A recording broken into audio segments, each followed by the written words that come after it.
Welcome to another video. So let's start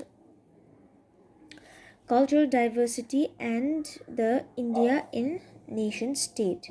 So as I have already mentioned that diversity means differences. So culturally India is a very diverse country, even linguistically, regionally, yeah, and also on the basis of religion. So socially and culturally India is one of the most diverse country in the world. There are a lot of social and different social and cultural traditions in our country. So our country has is the most diverse country in the world. According to the 2011 census, India's population is 1.21 billion. Remember such figures. There are about 1632 languages and dialects spoken in India. Okay, so there are a lot of languages and dialects. And about 18 languages have been recognized and placed under the 8th schedule of the constitution. So 18 of the one out of those 1632 languages have been recognized. So 80.5% are Hindus, 13.4% Muslims, 2.3% Christians, 1.9% Sikhs, 0.8% Buddhist, and 0.4% Jains. So this is the population percentage according to religion. India has the third largest Muslim population after Indonesia and Pakistan. Okay. So regionalism in the Indian context.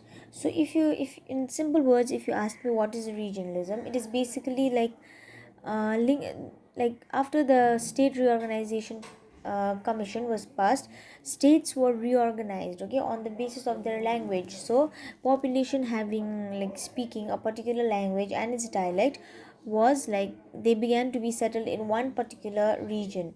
So like regions having different languages began to set a boundary or something. So because of such thing, regionalism tend to emerge. So regionalism is a result of India's diversity of language, culture, tribes, religion, and geographical concentration of a particular identity in particular region. So yeah, so particular identity, people having a particular identity live in a particular definite region. So that brings up the problem of regionalism, where the person feels excess of devotion, love, loyalty towards their own region, and they are ready to do anything for their region. India, even after independence, was divided into large provinces, presidencies like Bombay, Madras, Calcutta, and uh, this Bombay, Madras, Calcutta is multilingual and multi-ethnic. So there are a lot of ethnic groups and linguistic communities, different linguistic communities living together. There were also a number of princely states, and for example, and some of them were Mysore, Kashmir, and Baroda. As the Indian constitution was adopted, all these colonial arrangements were reorganized into ethno-linguistic states. That is what I said about State Reorganization Commission, which took place after independence. Ethno-national identity in India is formed by language, regional, and tribal identity. So these are the criteria for ethno-national identity. However, all linguistic communities have not got statehood. So all the communities speaking a particular language have not like received a separate statehood. Like how Nepalis, they fight for their identity and want to get their own region where only people living like having their language will live. Okay, so but still they have not received statehood. So next, minority rights and nation building. So who are the minorities?